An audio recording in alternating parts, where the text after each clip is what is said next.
Hello student, welcome back to the another session of the lesson मानव बस्ती। अभी previous session में हमने क्या किया था कि जो नगर है और उनके बारे में किया था। आज हम करेंगे नगर बस्तियों के प्रकार, नगर बस्तियों के प्रकार। ठीक है, नगर बस्तियों के प्रकार कौन कौन से हैं। देखो, जो नगर बस्तियां होती है उनको भी उनके कार्य के आधार पर बांटा गया है, उनकी जनसंख्या के आधार पर उन्हें बांटा गया है और उनकी जो संपन्नता है उसके आधार पर भी उन्हें बांटा गया है। अभी नगर बस्तियों को हमने कौन कौन सी कैटेगरी में बांटा है। एक तो है नगर, ठीक है, दूसरा है शहर, नगर है, शहर है। शहर के बाद जो है हमारा आ जाता है मिलियन सिटी। मिलियन नाम से ही पता है ना, मतलब जहाँ की जनसंख्या क्या है, मिलियन है, तो मिलियन सिटी हमारा ये इसमें हो गया। फिर हमारा हो गया नगर, ठीक है। तो ये हमारे क्या है, हम नगरों को इन कैटेगरी में बांटते हैं। इसके अलावा भी हमारे पास है, जैसे है हमारे पास मेगा सिटी है, विश्व नगरी है, विश्व नगरी हो गया हमारे पास, और हो गया मेगा सिटी भी आ जाता है इसमें, वो भी हम करेंगे। अभी ये जो है इनके आधार पर हमने क्या किया है, नगरों को बांटा है। अभी सबसे पहले हम बात करेंगे कि नगर क्या होते हैं। देखो, नगर की अगर हम बात करें तो सबसे छोटे जो शहर नगर होते हैं ना, जो मतलब शहर में सबसे छोटे आकार के होते हैं, उन्हें हम क्या कहेंगे, नगर कहेंगे। अभी नगर जो है वो गांव से थोड़े अलग होते हैं। यहाँ पे मतलब द्वितीयक और तृतीयक क्षेत्रों में लगे हुए हैं, बट यहाँ का जो मुख्य कार्य क्या होता है, या तो निर्माण कार्य होगा, ठीक है, निर्माण होगा, या खुदरा व्यापार होगा, या फिर और जो थोक व्यापार है। तो ये क्या है, ये नगरों की मुख्य विशेषता है। मतलब यहाँ पे ये चीजें जो है ज्यादातर ये कार्य किए जाते हैं, और ये कार्य कहाँ पे किए जाते हैं, नगरों में किए जाते हैं। मोस्टली ये व्यावसायिक सेवाएं जो होती है, थोक व्यापार या जो भी व्यावसायिक जो सेवाएं होती है वो कहाँ पे संपन्न होती है, नगरों में ही संपन्न होती है। तो ये हो गया हमारा नगर। अगर हम शहर की बात करें तो शहर क्या होते हैं, नगर से बड़े होते हैं। मतलब ये क्या होते हैं, ये अग्रणी नगर होते हैं, ठीक है। शहर क्या होते हैं, अग्रणी नगर होते हैं। मतलब यहाँ पे मोस्टली जो काम किया जाता है वो कौन सा है, विनिमय का काम हो गया, ठीक है ना, विनिमय, या फिर प्रादेशिक प्रशासनिक कार्य। मतलब उस प्रदेश का जो है प्रशासनिक कार्य जो है वो यहीं पे संपन्न किए जाते हैं। यहाँ पे मतलब ये मोस्टली जो शहर होते हैं ये क्या होते हैं, ये यातायात केंद्र होते हैं, ठीक है ना। ये क्या होते हैं, यातायात केंद्र भी होते हैं। अभी ये जो नगर होते हैं ये बहुत बड़े होते हैं और इनके आर्थिक कार्य भी अधिक होते हैं। मतलब ये नगर से क्या है, बड़े हैं और इनके आर्थिक जो कार्य है नगरों से अधिक होते हैं,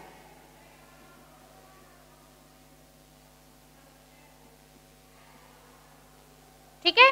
आर्थिक कार्य ये क्या है, नगरों से बहुत ज्यादा होते हैं और यहाँ पे यातायात के ये केंद्र होते हैं। अगर हम इनकी जनसंख्या की बात करें तो यहाँ पे लगभग 10 लाख की क्या होती है, जनसंख्या होती है। तो ये हमारा हो गया शहर। अभी इसके बाद जो है हमारा आ जाता है मिलियन सिटी। अगर हम मिलियन सिटी की बात करें, ठीक है, मिलियन सिटी की अगर हम बात करते तो विश्व में मिलियन सिटी की जो संख्या है वो बहुत बढ़ती जा रही है। 1800 की अगर हम बात करते तो विश्व में एक ही मिलियन सिटी था, लंदन, ठीक है। 1800 में ओनली लंदन जो है इसी को मिलियन सिटी का श्रेय गया था। इसके बाद 1850 की अगर हम बात करें तो दूसरा जो मिलियन सिटी था वो था पेरिस, ठीक है। पेरिस के बाद जो है 1860 की अगर हम बात करते तो हमारा आ गया न्यूयॉर्क, ठीक है। उसके बाद अगर हम देखें तो ये हमारे क्या थे, मतलब पहले प्राचीन मतलब हमारे स्टार्टिंग के क्या थे, ये 3 मिलियन सिटी थे। अगर आगे आगे क्या है, समय के साथ साथ इनकी संख्या बहुत ज्यादा बढ़ती चली गई। 1950 की अगर हम बात करते हैं तो लगभग 50 जो ऐसे शहर थे वो किसमें कन्वर्ट हो गए थे, मिलियन सिटी में कन्वर्ट हो गए थे। 1900 अगर हम 75 की बात करते हैं, 1975 में ये संख्या बढ़कर कितनी हो गई थी, 160, सॉरी कितनी हो गई थी, 160 हो गई थी। अगर हम 2005 की अगर हम बात करते हैं तो ये संख्या हो गई है 438। अभी ये देखो 1975 से लेकर 2005 तक, मतलब इसमें क्या है, मिलियन सिटी की संख्या जो है वो बहुत ही ज्यादा तीव्र गति से बढ़ी है। तो इस तरह से मतलब दुनिया भर में लगभग 512 शहर ऐसे हैं, 2016 के अनुसार 512 शहर ऐसे हैं जिनकी संख्या जो है वो 1 मिलियन से ज्यादा है, ठीक है ना। तो इसको हम क्या कहते हैं, मिलियन सिटी कहते हैं। इसके बाद जो है हमारा आ जाता है श्रीनगर। अभी ये देखो श्रीनगर क्या होते हैं, जो बहुत सारे शहर होते हैं। देखो मिलियन सिटी जो है वो श्रीनगर के बाद में आते हैं, बहुत सारे श्रीनगर जो मिलकर क्या बनाते हैं, मिलियन सिटी बना रहे हैं, ठीक है। अभी हम करेंगे श्रीनगर की, तो इसमें क्या आ जाता है श्रीनगर में कि बहुत सारे विशाल जो है विकसित जो शहर है आपस में मिलकर क्या बनाते हैं, ये बहुत ही विशाल विकसित नगर होते हैं, विकसित शहर होते हैं, ठीक है। बहुत ही ज्यादा विशाल और विकसित ये शहर होते हैं। श्रीनगर जो शब्दावली है इसका प्रयोग 1915 में पैट्रिक गिडीज ने किया था। किसने किया था, पैट्रिक गिडीज ने। और कब किया था, 1915 में। उन्होंने इसके बारे में बताया था कि बहुत सारे ऐसे विशाल विकसित नगर है जिन्होंने मिलकर क्या बन गए हैं, श्रीनगर बन गए हैं। और इसमें जैसे कि हमारा आ जाता है ग्रेटर लंदन, ठीक है ना, ग्रेटर लंदन हमारा इसमें आ गया, ठीक है। मैनचेस्टर हमारा इसमें आ गया, और शिकागो आ गया, टोक्यो आ गया। तो ये सब सिटी क्या बन गए हैं, ये श्रीनगर बन गए हैं, क्योंकि बहुत सारे शहर जो है, मतलब शहर क्या हो गए, आसपास शहर के पास ही दूसरे शहर डेवलप हो गए, वो किस में कन्वर्ट हो गए, श्रीनगर में कन्वर्ट हो गए हैं। अभी हम करेंगे विश्व नगरी, ठीक है। इसके बाद हमारा क्या आ जाता है, विश्व नगरी आ जाता है।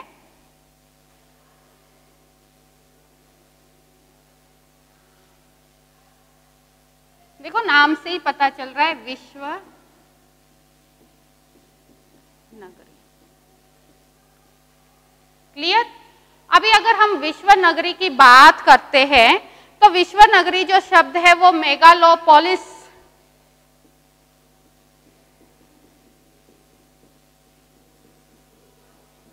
ठीक है ना, इस वर्ड से बना हुआ है ये विश्व नगरी शब्द। मेगालोपोलिस जो शब्द है वो एक यूनानी भाषा का वर्ड है, ग्रीक वर्ड है ये, ठीक है। मेगापोलिस का मतलब होता है विशाल नगर,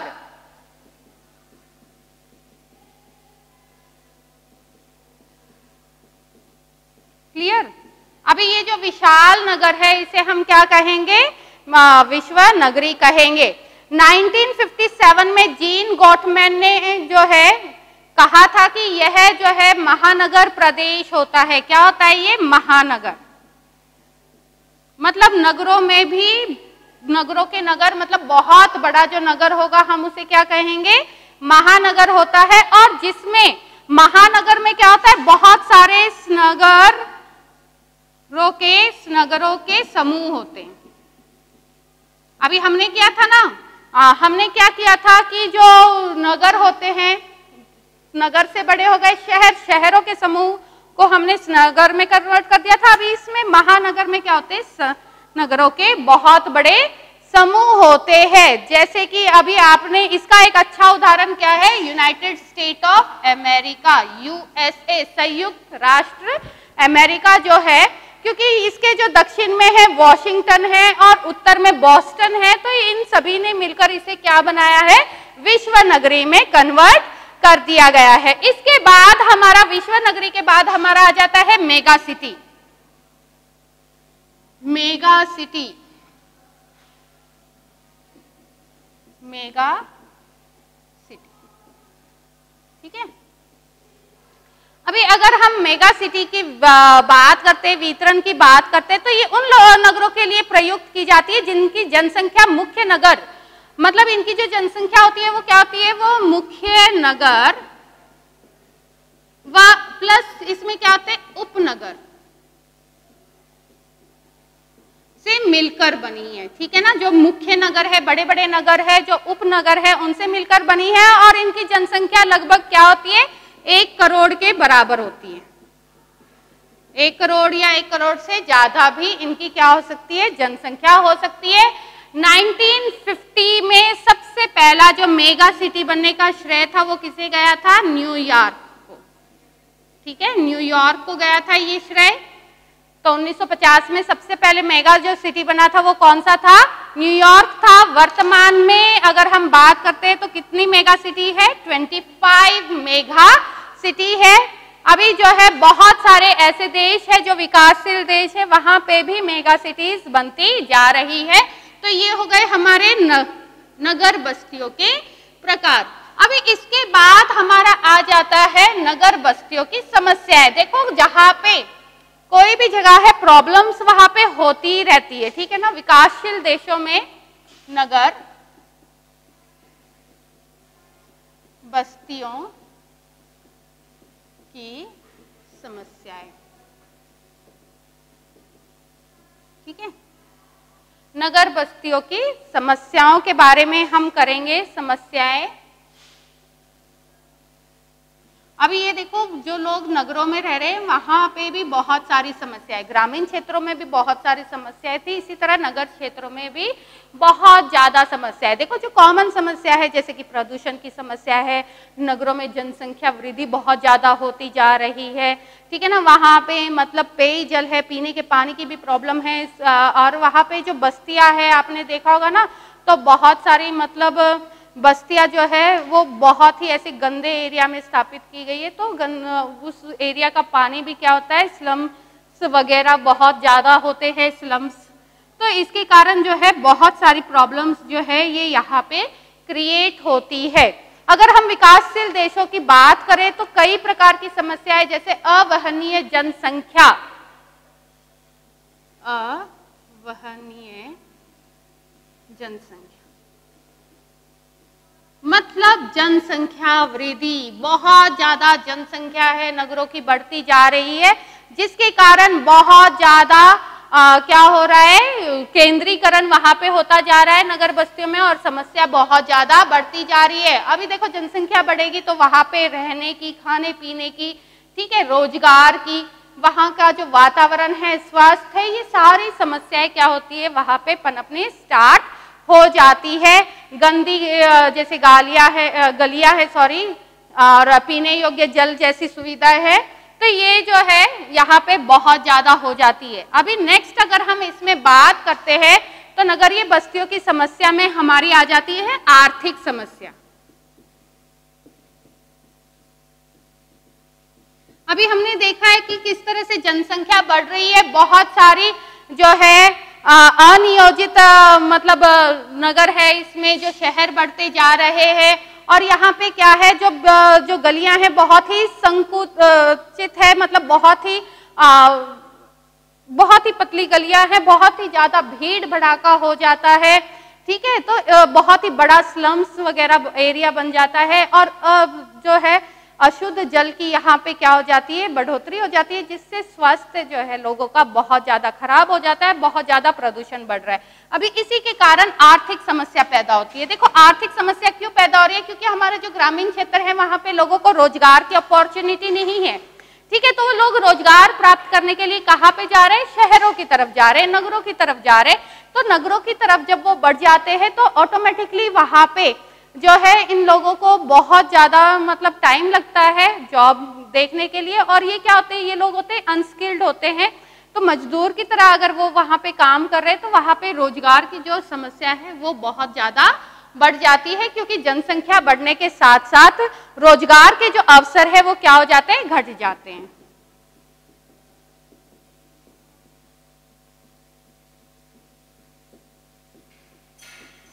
ठीक है, यहाँ पे क्या होता है, रोजगार के अवसर घट जाते हैं, और रोजगार के अवसर घटने के कारण जनसंख्या का शहरों की ओर पलायन हो रहा है, ठीक है। और इसके कारण जो है आर्थिक समस्या जो है वो बढ़ती जा रही है। अभी इसके बाद जो है हमारा आ जाता है, आर्थिक समस्याओं के बाद हमारा यहाँ पे आ जाता है सांस्कृतिक और सामाजिक समस्याएं।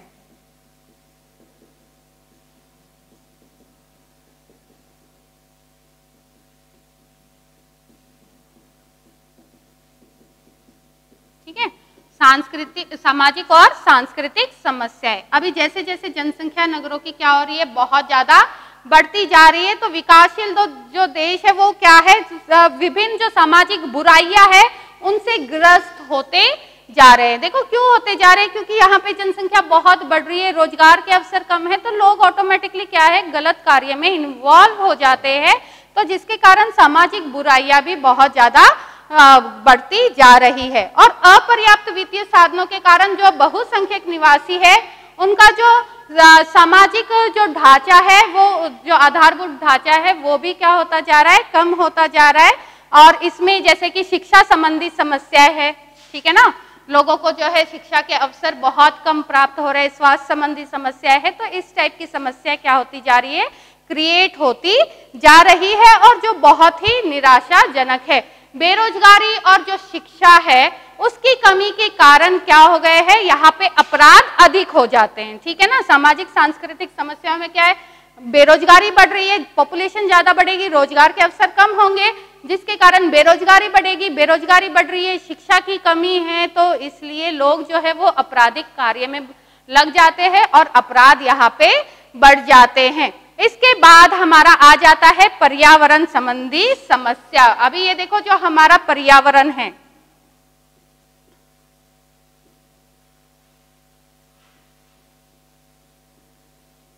ठीक है ना, अभी पर्यावरण संबंधी समस्याएं कैसे बढ़ती जा रही है, ये देखो विकासशील देशों में जो रहने वाली विशाल नगरीय जनसंख्या है वो जल का केवल उपयोग ही नहीं करती, बल्कि जल को क्या कर रही है, वेस्ट भी कर रही है।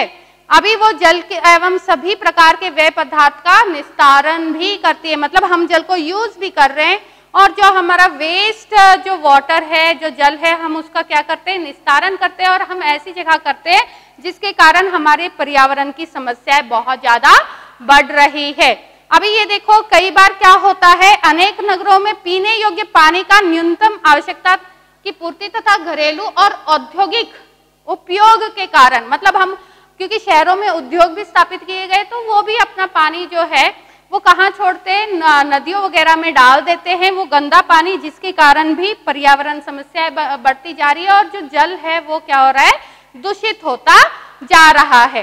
तो इन सब चीजों के लिए, घरेलू और औद्योगिक कार्यों के लिए परंपरागत ईंधन जो है, ठीक है ना, अभी जो ईंधन है उनका यूज कर रहे हैं, तो उनके कारण क्या हो रहा है, पॉल्यूशन हो रहा है, एयर पॉल्यूशन क्रिएट हो रहा है। आपको पता ही है पर्यावरण जो है वो किन किन कारणों से होता है, ठीक है। अभी ईंधन का हम घरों में यूज करते हैं, तो उससे क्या है, वायु जो है वो प्रदूषित हो रही है, वायु प्रदूषित हो रही है, तो उसका इफेक्ट किस पे पड़ रहा है, हमारे पे पड़ रहा है, हमारे स्वास्थ्य पर पड़ता है। अभी ये देखो वहां पे शहरों में क्या है, वायु प्रदूषण बहुत ज्यादा है, और वहां पे क्या है, एक अनुपयुक्त मल निस्तारण व्यवस्था जो है वो बहुत ही अव्यवस्थित है, जिसके कारण भी बहुत ज्यादा समस्याएं पैदा हुई है। अभी बिना किसी शोधन के हम क्या करते हैं, फैक्ट्री वाले जो है जल का निस्तारण करते हैं, जिससे जल प्रदूषण के साथ साथ भूमि प्रदूषण भी होता जा रहा है।